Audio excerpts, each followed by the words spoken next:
Hello, everyone, and welcome to the Kentucky Small Business Development Center's weekly webinar. I'm Dave Etkin. I'm the director of the SBDC Center in Louisville, Kentucky. So if it's your first time joining me, please, I'd like to welcome you. And if you've been joining all along, thanks for coming back again. It's happy to see you. I see a lot of you just kind of starting to come in and get settled. So while we give everybody a second to kind of join, I'd like to share a little bit of information about the Kentucky Small Business Development Center program. As the only statewide nationally accredited program that provides entrepreneurial and business development services, the Kentucky SBDC plays a vital role in Kentucky's economic development by assisting entrepreneurs at every stage of their business life cycle. For almost 40 years, the Kentucky SBDC has assisted emerging and growing businesses by providing the professional expertise, tools, and information necessary to make sound business decisions in a complex and ever-changing marketplace. We do this at no cost to our clients, thanks to the U.S. Small Business Administration, who co-sponsors our program, which is then administered by the University of Kentucky, who partners with regional universities, colleges, and local economic development agencies. We're also part of a national network, America's SBDC, with over 1,000 centers across the nation.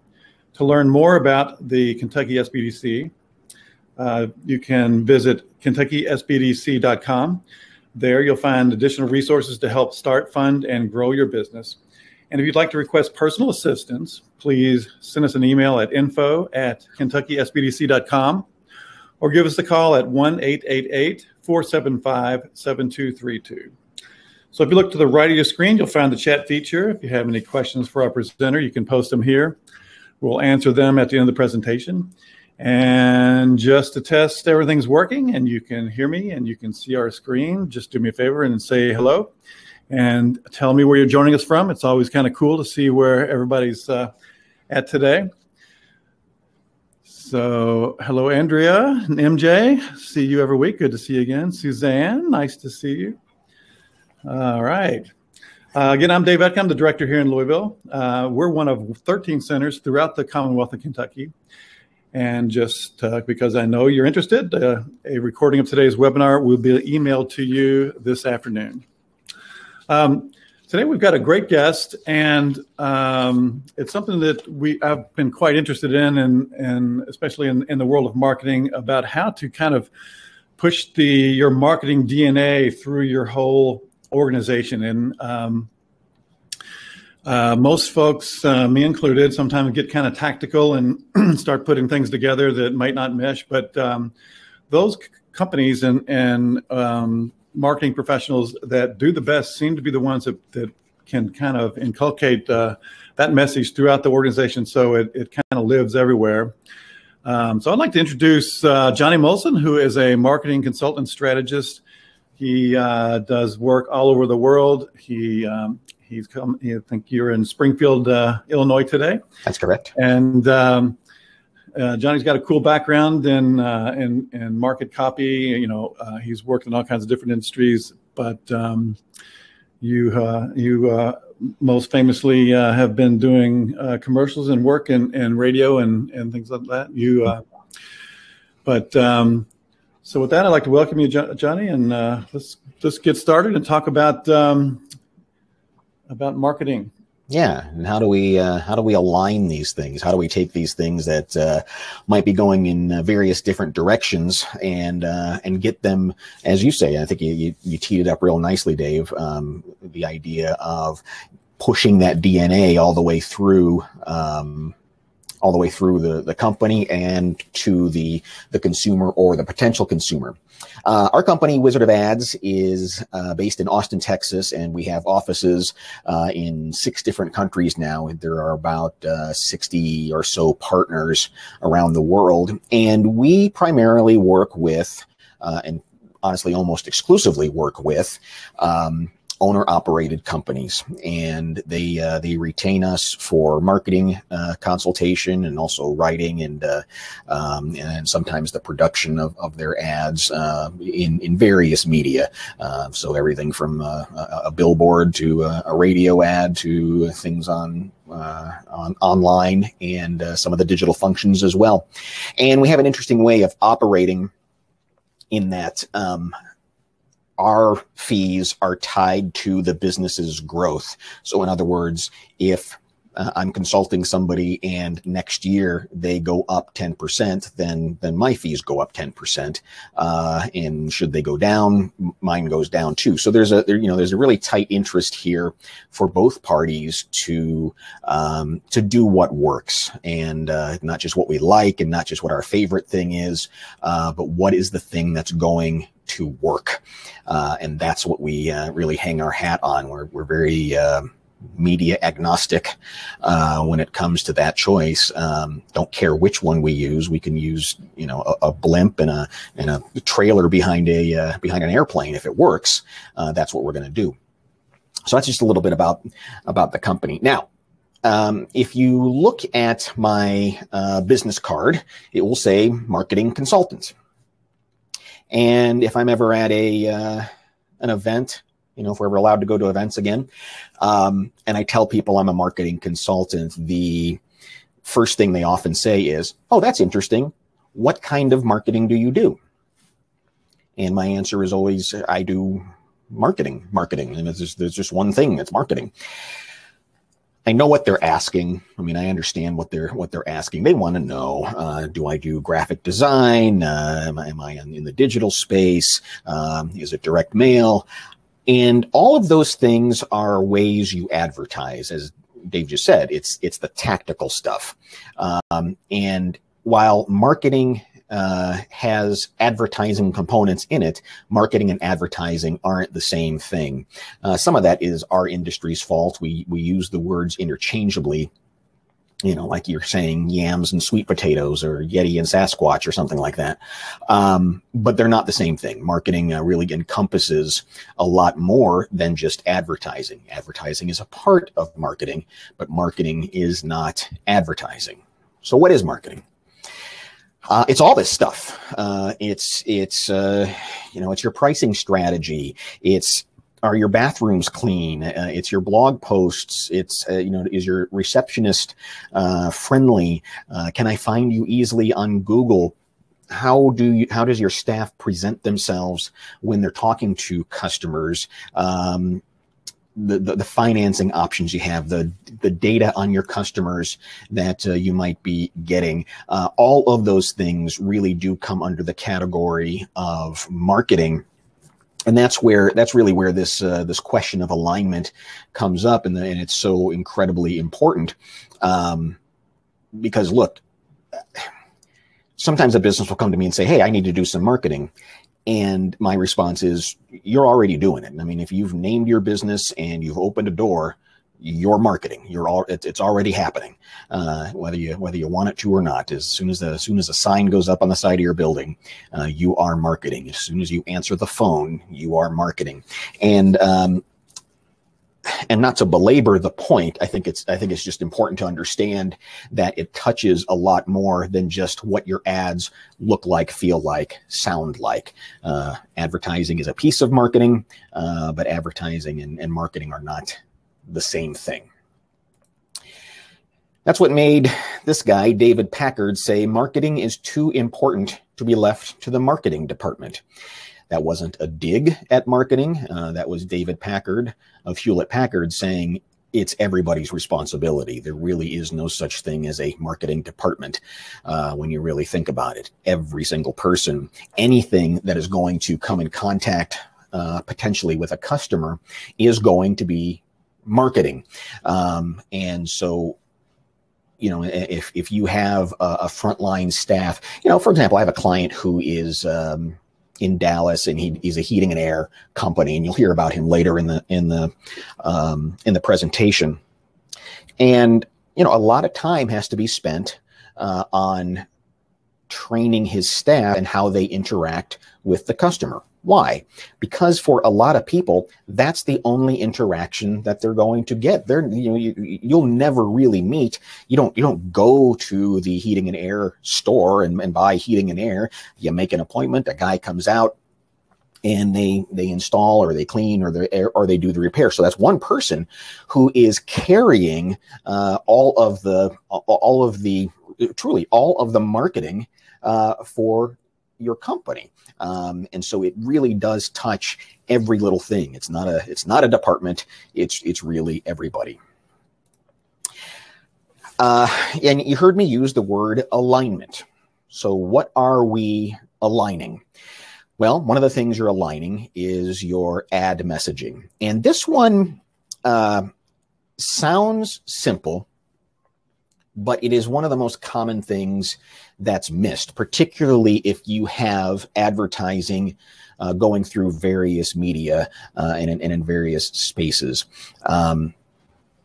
You really need to pay attention to, are the ads, do they look the same, sound the same, feel the same across all media? So if you have a TV commercial, the same thing needs to be on your billboard. If you're running mobile ads, the same thing needs to be in your email and on your radio, and connect all of those things.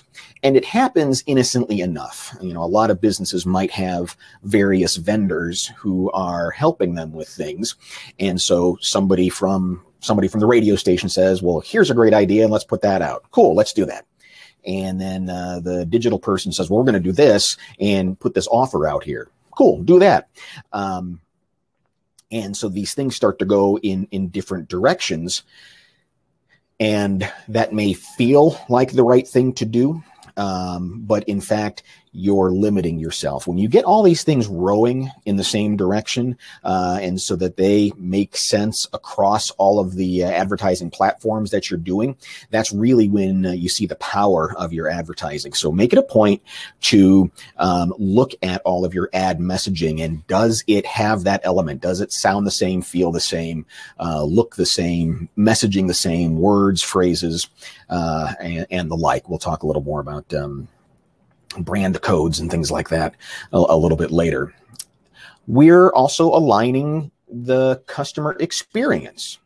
So if you have an ad that says, stop in today and we'll give you a coupon for a free ice cream cone. I mean, I've literally seen it happen where somebody is doing an offer, something like that. Let's just say it's a furniture store, and if you stop in today, we're going to give you a coupon for a free ice cream cone at Dairy Queen.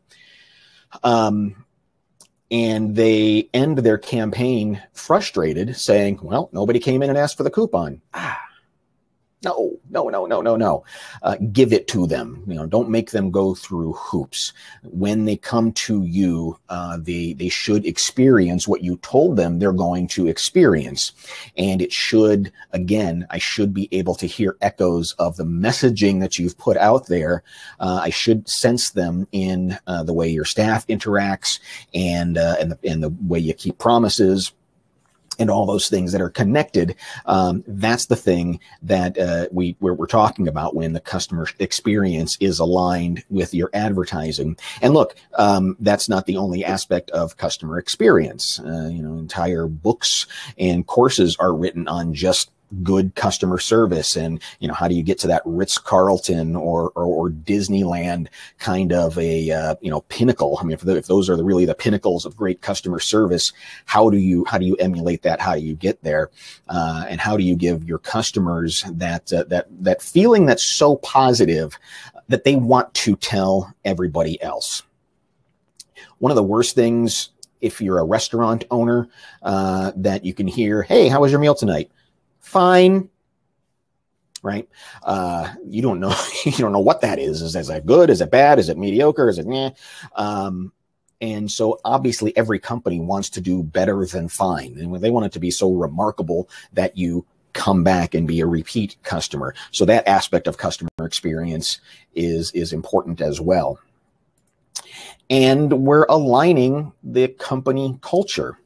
And as you'll see in a moment, when the culture of the company is broken, if it's just a dreary place to work, people don't seem to get along, there's just gossip and chit chat going on, that is going to, whether you know it or not, it's going to present itself to the customer. You can feel it. I was in a store in line at the grocery store, and the cashier is chatting with another cashier about, who got to go on lunch when, and well, I told the manager this, and he said I can't do that, and it's that ick stuff. It's like, hey, I didn't want to eavesdrop in on that. It's none of my business.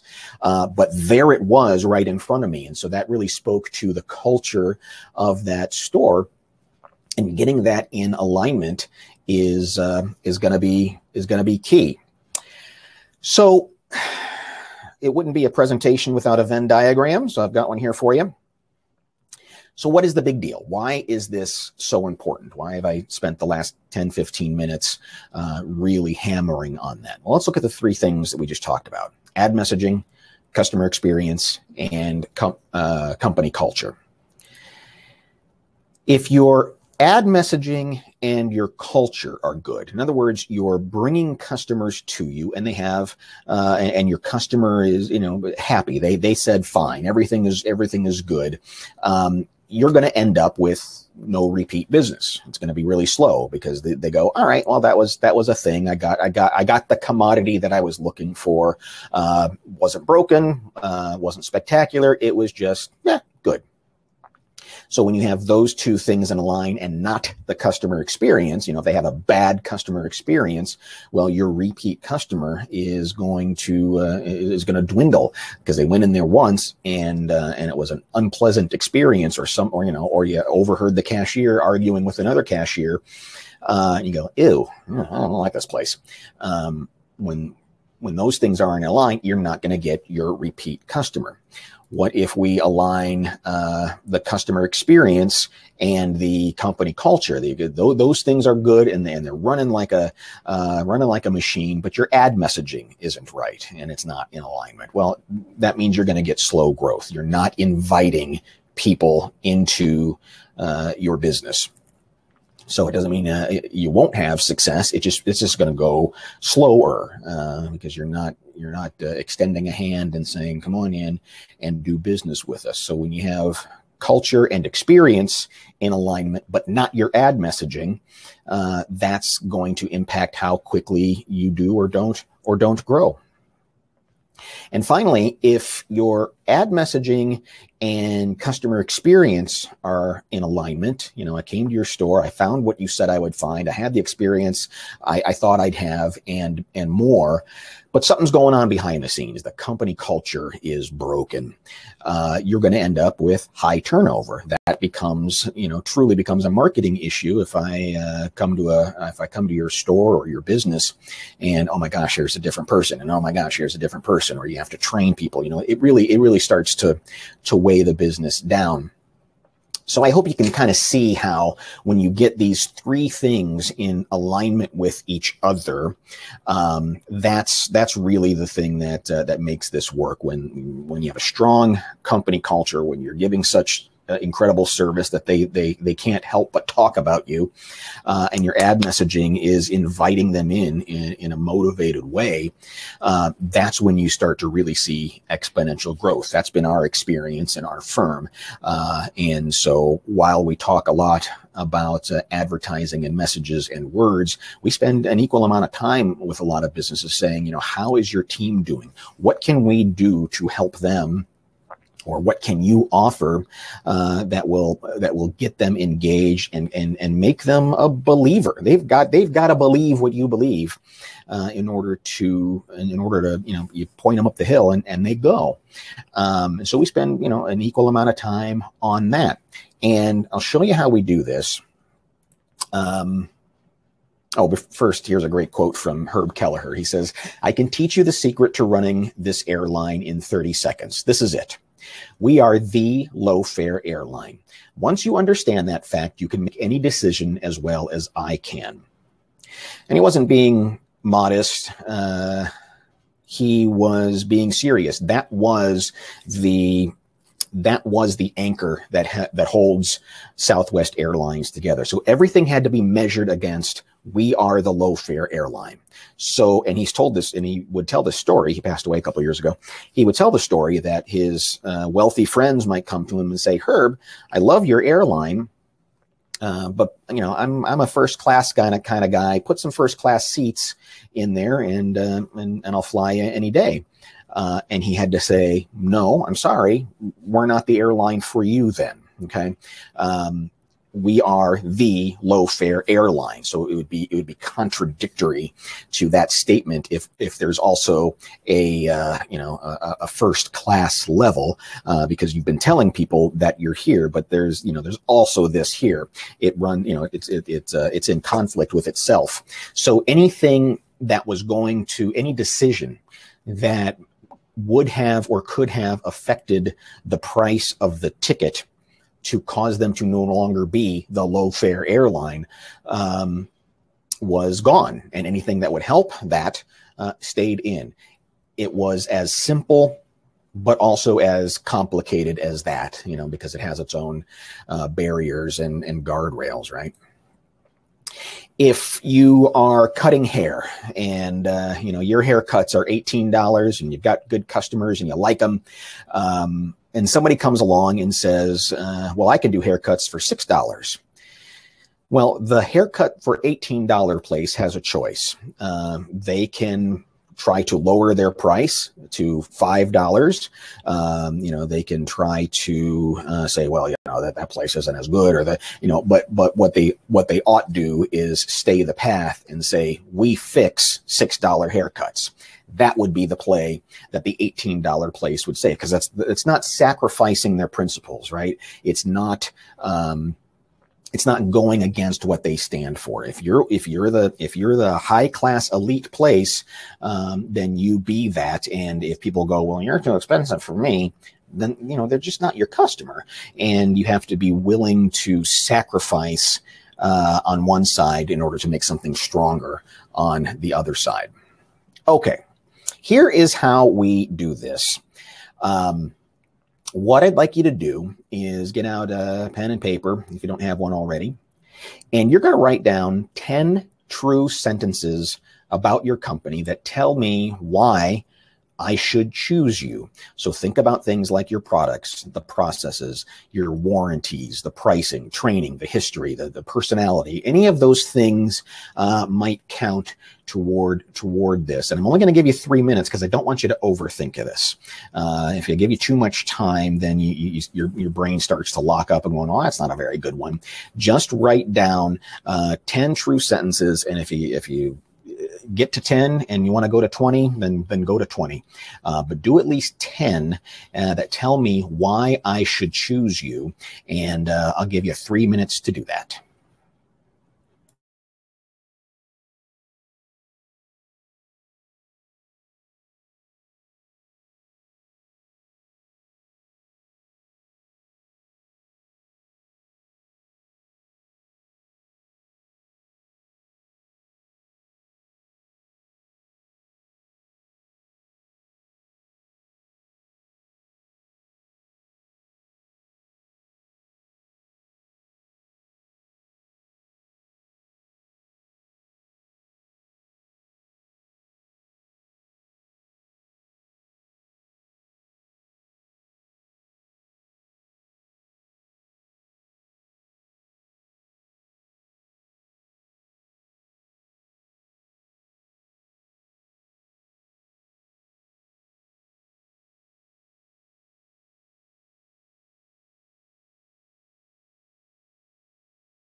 Just about 90 seconds left.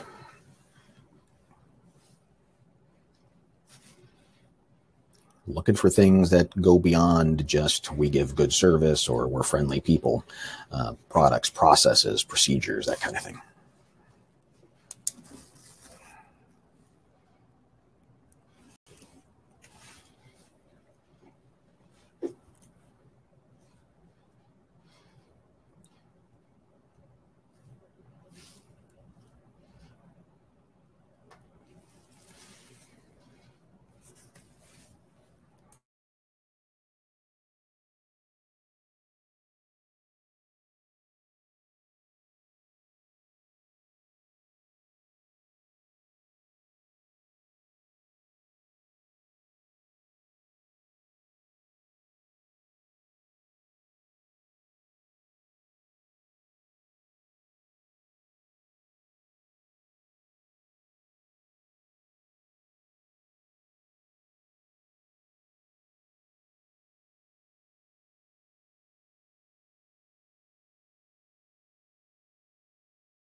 All right.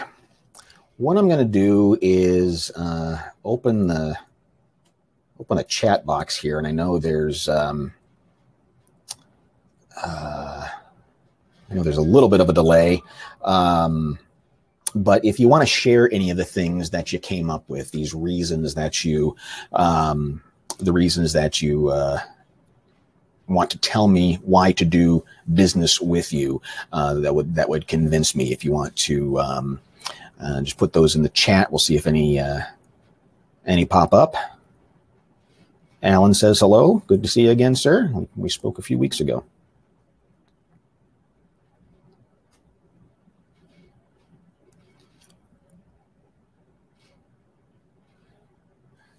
There's a good one. Open year round, 7 days a week. Okay, great. Yeah. And the trick to this, when we go into the next part here, is we're looking for things that that I can actually see you doing as a customer. Okay. So open year round, 7 days a week is something that I can experience. I can point to it and say, yes, there that thing is. Start up with a reputation and relationships to build. Cool. Yeah, that shows your values and kind of what you're going for there. Think about how you can make that. How can you prove that to me? How do you build the relationships and make them stronger? And how do you enhance reputations and whatever that might be? That's kind of the idea there. So choose 3 or 4 of those, and that you like, that you're proud of, and rewrite them so that every sentence starts with the phrase, "we believe." Okay. So if you are a place that answers the phone, we always have a live person answering the phone, then you would phrase it like that. We believe in answering your call with a live person, never a recording. Again, that's something that the customer can experience, and the customer will know that it's happening. It's not a nebulous sort of, we always offer good service. Well, tell me what that means. What does that mean to you? How do you do that? What is going above and beyond? What does that look like? And, if you come up with a few, and you want to start putting them in the chat as you come up to them, we'll look at them as they come in. So you're going to take 3 or 4 of those sentences and have them begin with the phrase, "we believe." We believe in doing this. We believe, you can also look at it as what don't you believe? We believe it's never okay to leave a customer waiting on the phone. It's the same kind of thing, just said in a different way. But you have to, one of the best ways to state what you are for is by stating what you're against. And so if there is something like that, you can put that in there. And again, don't overthink this. Throw some into the chat. We believe in putting your needs and concerns first. From Rhonda. Yeah. Okay. So, that's the basis of the idea. Show me what that might mean to putting your needs first. Give me just a little more specificity in there. We believe in personalized customer service. You will always deal with the same representative. Well, you actually have 2 thoughts in there. So it could be something as simple as, we believe you deserve to always work with the same person. There it is, right? We believe, we don't believe in cookie cutters. We do things the way that, we personalize it for the customer. We believe your imaging should be affordable. Yeah, there's that's a solid one. Again, tell me what affordable might mean. again, it could be something that you stand against. We believe that the prices that they charge for X-rays and MRIs at the hospital are just completely outrageous, and that's why we operate the way we do. We believe in taking away your fear of numbers by creating a tailored bookkeeping solution. Cool, nice one. Again, you can even break that up into two. So that it might say, we believe in tailoring bookkeeping specifically for your business or specifically for your lifestyle or whatever kind of bookkeeping you might do. We believe in calming your fears over numbers. It's a little bit of fluff there, but you can do that. We believe numbers are not a thing to be afraid of. That's that kind of thing. So good. You got kind of the idea. And when you have one of those, when you have 3 or 4 of those things, or 8 or 12, all of a sudden you start to have not only something that is useful in your outward advertising, it's useful in your training, because you can say, hey, we agreed that we believe this. And how are you going to show our customers that that is what we believe today?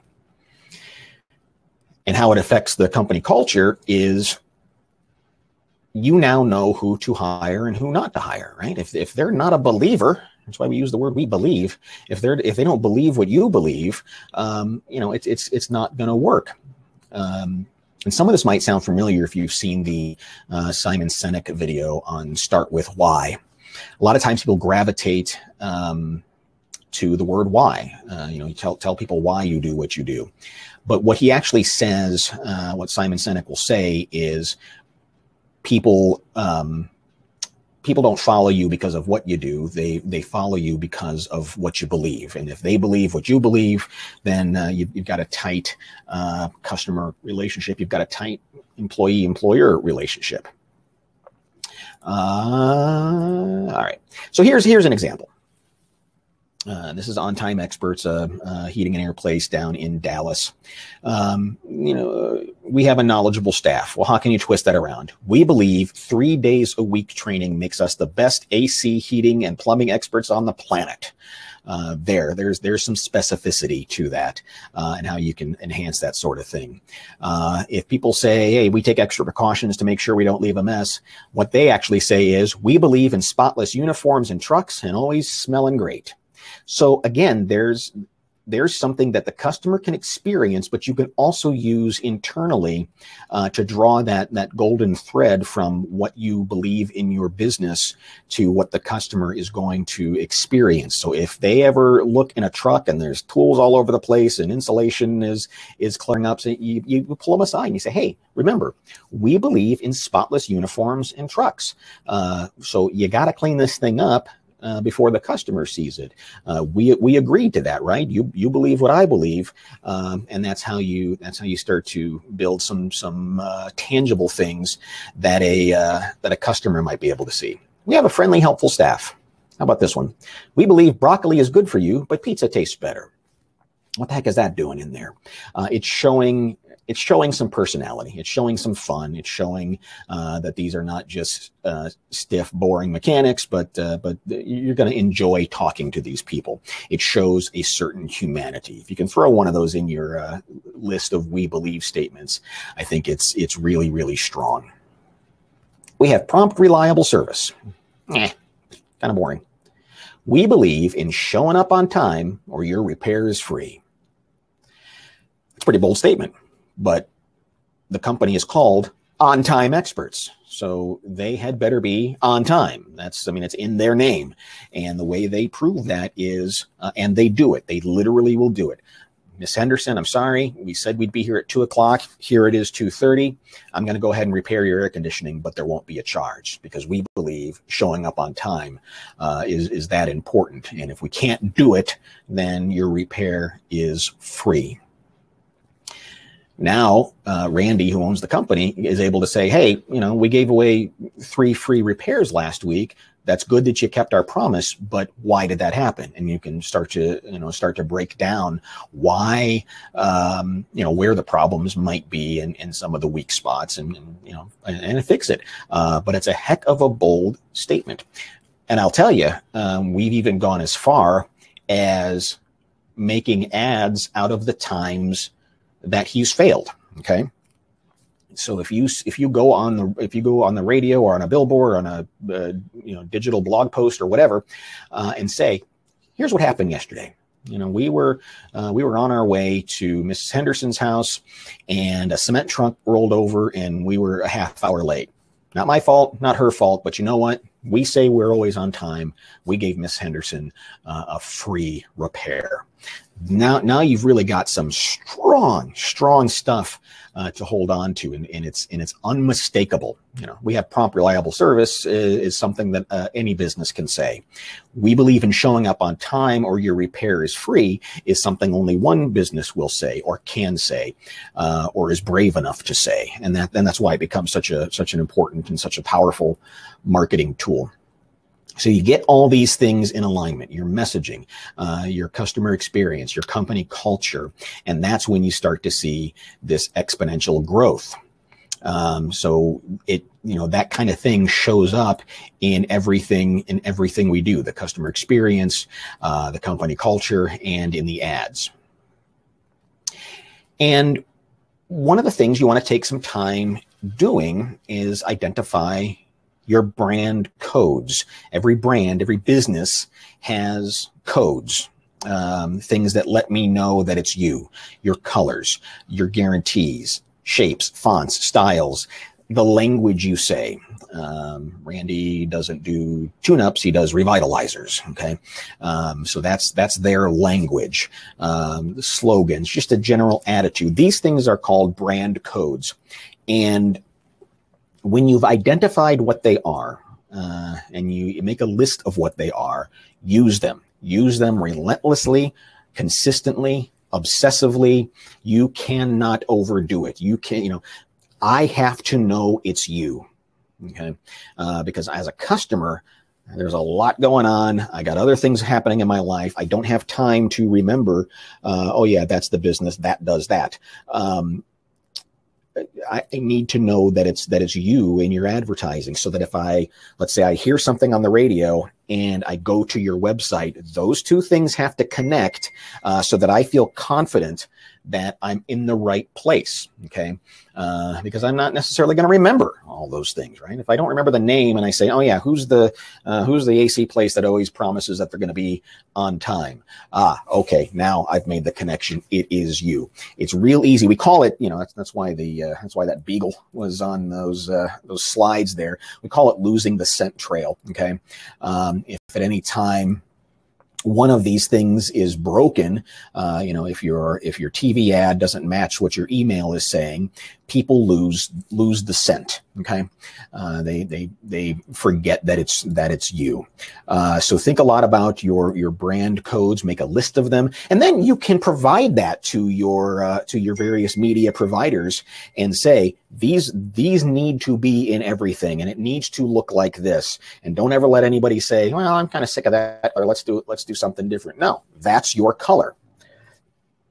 And when you get good at it, and it takes 40 or 50 years to do it, when you get good at it, you get to be able to do things like this. This is a billboard that is in London, and you notice something glaring on there is that there's no logo, no business name. But I bet you know who it is, right? And McDonald's is only able, it's just a font. I mean, in fact, they don't even necessarily use those colors. There isn't a brown in McDonald's color palette. It's the font. You know it from the font. And that's a magic trick. That is something when you get there, when you can pull this off, now you have identified your brand codes and solidified them across everything, and nothing gets missed.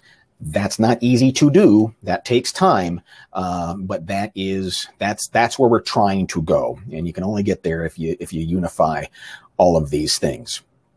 that is the extent of my presentation. We're going to open up for questions here. Before we do, and we're not selling anything, but me and two of my other partners, Dave Young, who you may have seen in a seminar a couple of weeks back, Craig Arthur, who is in Australia. We do a 90-minute session that helps you figure out, what are you going to spend? Where should your focus be?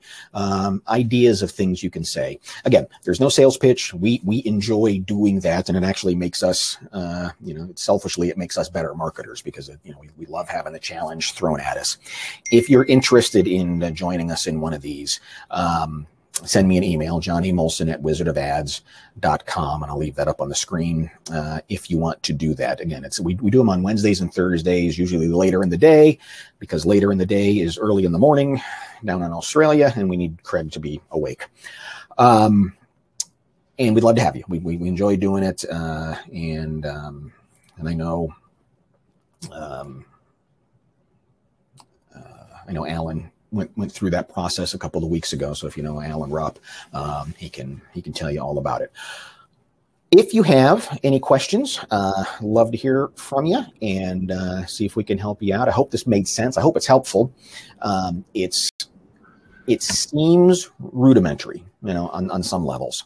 It seems rudimentary, but it is so commonly missed. It's surprising. A lot of my time is spent with clients saying, don't touch it, leave it alone, make it match. When they're excited, it's an entrepreneurial quirk that says, I want to do something different. I want to do something new. I'm bored. I don't want to, and I get it, but you'll never get that McDonald's effect by changing things and messing around with it. You really have to be deadly consistent on all of that stuff. Thank you very much. That was awesome. Thank you. I'm glad. I hear so often when I talk to people and they talk about, they need to move the needle on their sales, and they would say, well, I just need to get some social media and do this or do that. Really, the right place is to start with the process that you just walked us through, basically. Yeah. Again, we're not concerned so much about which media we use. What we're concerned about is the messaging. And does the messaging match the experience that people are having? Does the messaging match across all media? Do I know that it's you, and is it consistent, and is it motivated? That's why we went through those we believe things and said, let's make them very specific so that the customer can actually see you doing those things. Yeah. So would you, what would be the first step you would tell somebody to do? I think play around with those we believe statements, and that's something that that you can do with the full staff, because it's great when it's born not from you as the business owner, but it's born from this group that says, hey, here are the things that we value, and do it the same way. Tell them you've got 3 minutes, write down 10 reasons I should do business. People should do business with us. Cool. Now let's write those again with the words "we believe" at the beginning, and see if you can make them again a little deeper than just "we believe in friendly, helpful service." Show me what that means. Give some thought to that, and really give it some identity. Again, that's kind of the thing that makes it work. Is the customer needs to know that you're doing it. They can point to it and say, "Aha, that's right. They said they do that thing, and now they are doing that thing." You're getting some great comments on the chat. Nice. They really enjoyed it. Ashley says this was my favorite presentation from SBDC. And Ashley, it's very kind of you. Thank you very much. Just for everybody's benefit, before we got on, I told Johnny that he really needed to try to take away Dave's bragging rights from his presentation earlier. So if you have any questions, please put them in the chat. I mean, this is this is some opportunity for you to really kind of tap into Johnny's brain here. But the other thing that you mentioned that I thought was really good, and I know everybody hears a lot, when when you ask someone why would they come to their business and buy from you, they say we give great service, that sort of thing. But that is so generic that is not even worth saying. Dave, I'll add to that. It's not only generic, it's a baseline expectation. Okay, I expect when I do business with a business that they're going to give me good service. We have a wide selection. Yeah, I expect when I go to a place that they have what I'm looking for. We have a knowledgeable staff. Yes, I expect that. So basically, that gives you a C. Okay, that's just passing. What are you going to do that goes beyond that thing? It sounds like it's the right thing to say, but it really is just a baseline expectation that a customer has. And then when you move forward and you kind of work through these statements, does that kind of lead you to the right marketing channels that you would use? I mean, is that the first step? It can. It can. But you know, I'll say this, that if you've got a solid message, it will work as a Facebook post. It will work as a billboard. It will work as a radio commercial.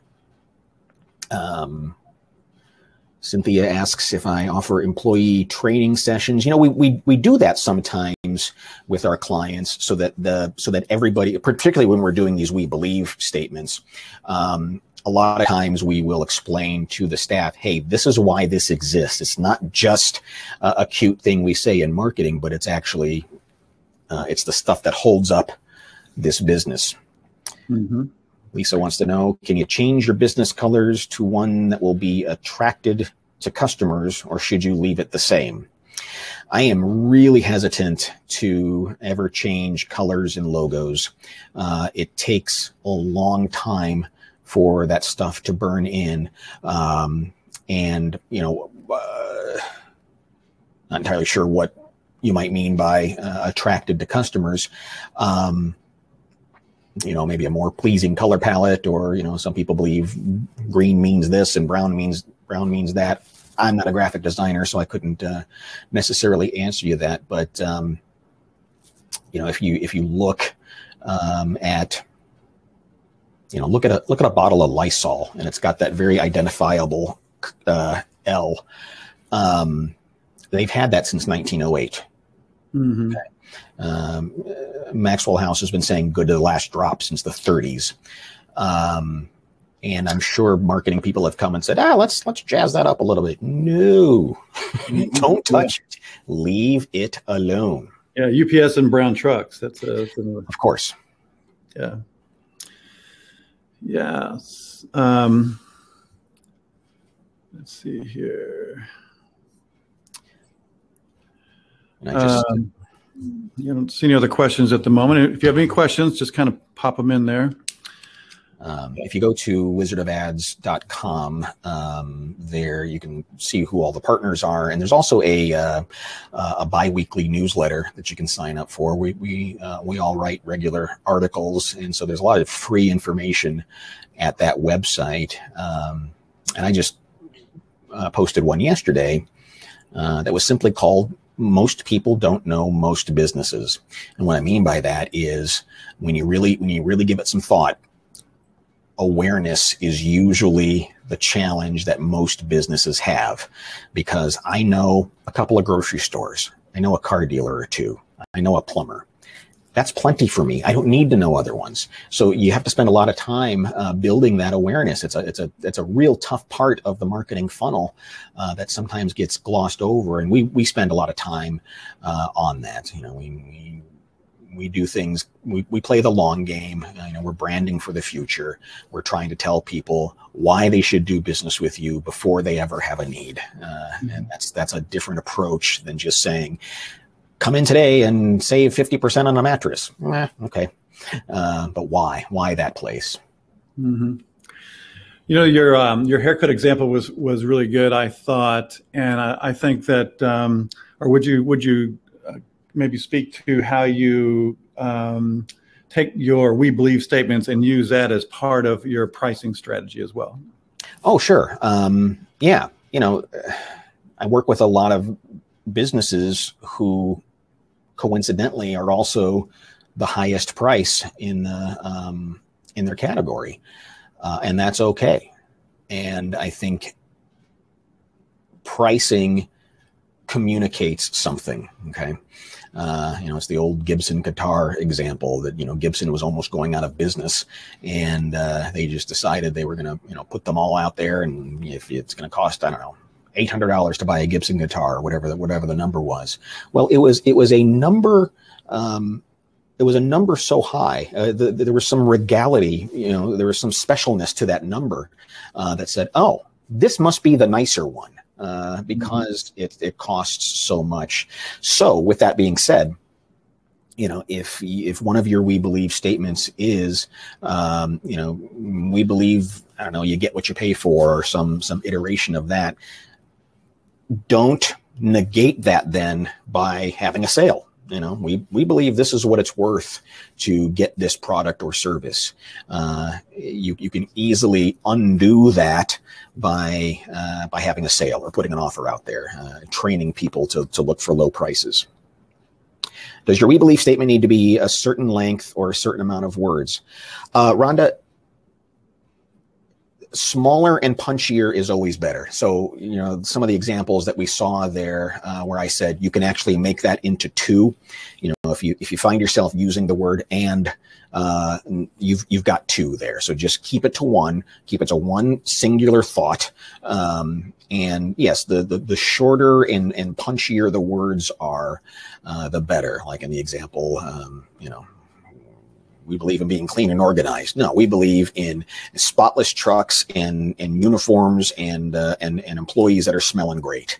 That has some punch and some life to it, but it doesn't overdo it.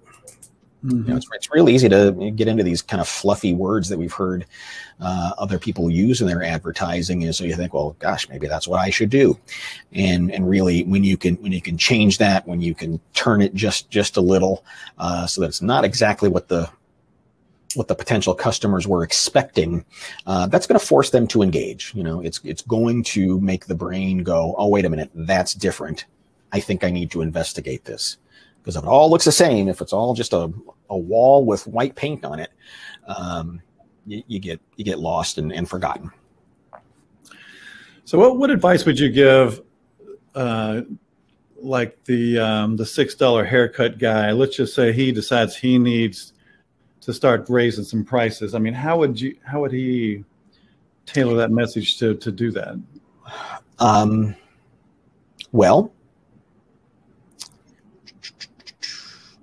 I guess there are two avenues that you could go down.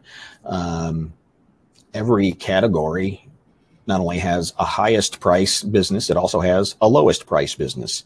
The trick there is there can only be one. There's one Tiffany's and there's one Walmart, and everything in the middle is kind of like Target, Kohl's. It's all kind of starts to get blurry.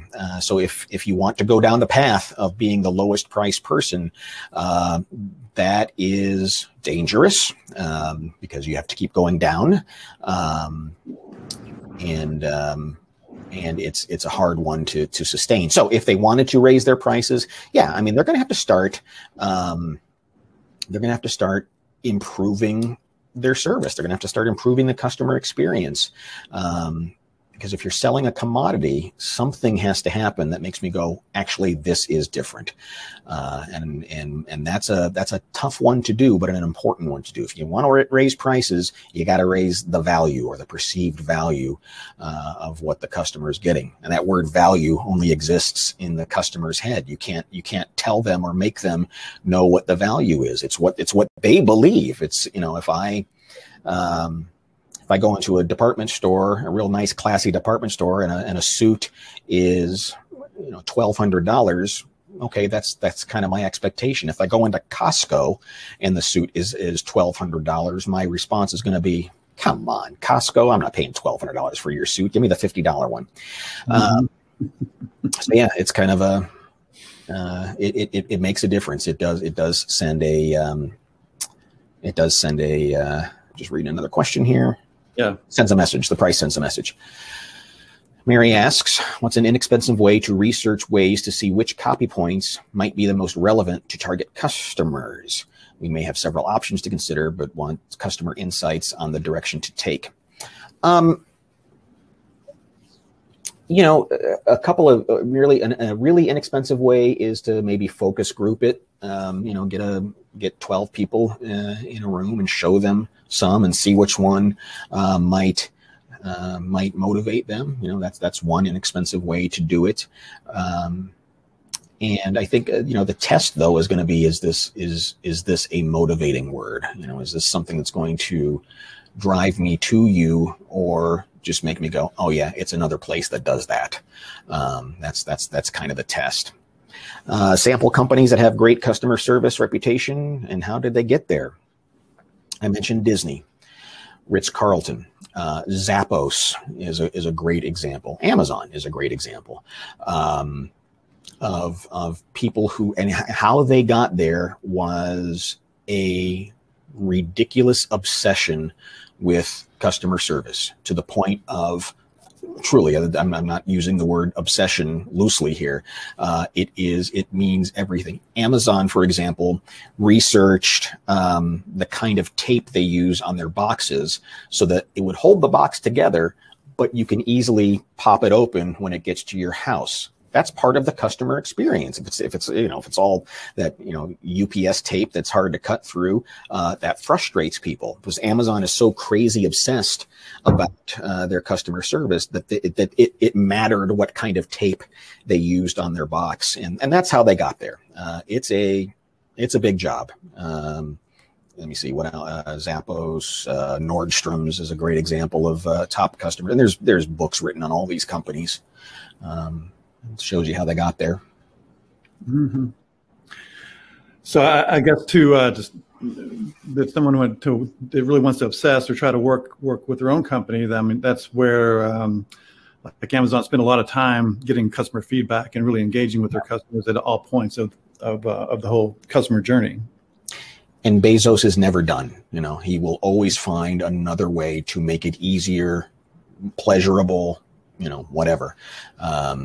That's really the secret that doesn't get talked about for Amazon, is they just made it easy. Who cares about the price? It's easy. That's really what makes it special. I think that's all the questions we have. And Johnny, I really appreciated you coming today, and this has been awesome. This has been my pleasure. Been really good, really good. You've got so many great comments. So many people are just blown away. Oh, nice. Nice. Well, please, yeah, if anybody has any questions, reach out. We would love to do just a 90-minute brainstorming session with you if that's something that's interesting. And check out wizardofads.com, and there's some great articles from dozens of great marketers. Yep, I've been engaged with you guys for quite some time. You guys are awesome. So, well, again, thanks, Johnny, and thank you. We'll bring you back here soon. It seems like everybody really enjoyed this. I would love to do it. A 202 session. So great. With that, we'll call it a day. Everybody have a great Wednesday. And thanks so much for joining us again this week. And we'll see you next Wednesday. Let's talk to you later. Bye-bye, everybody.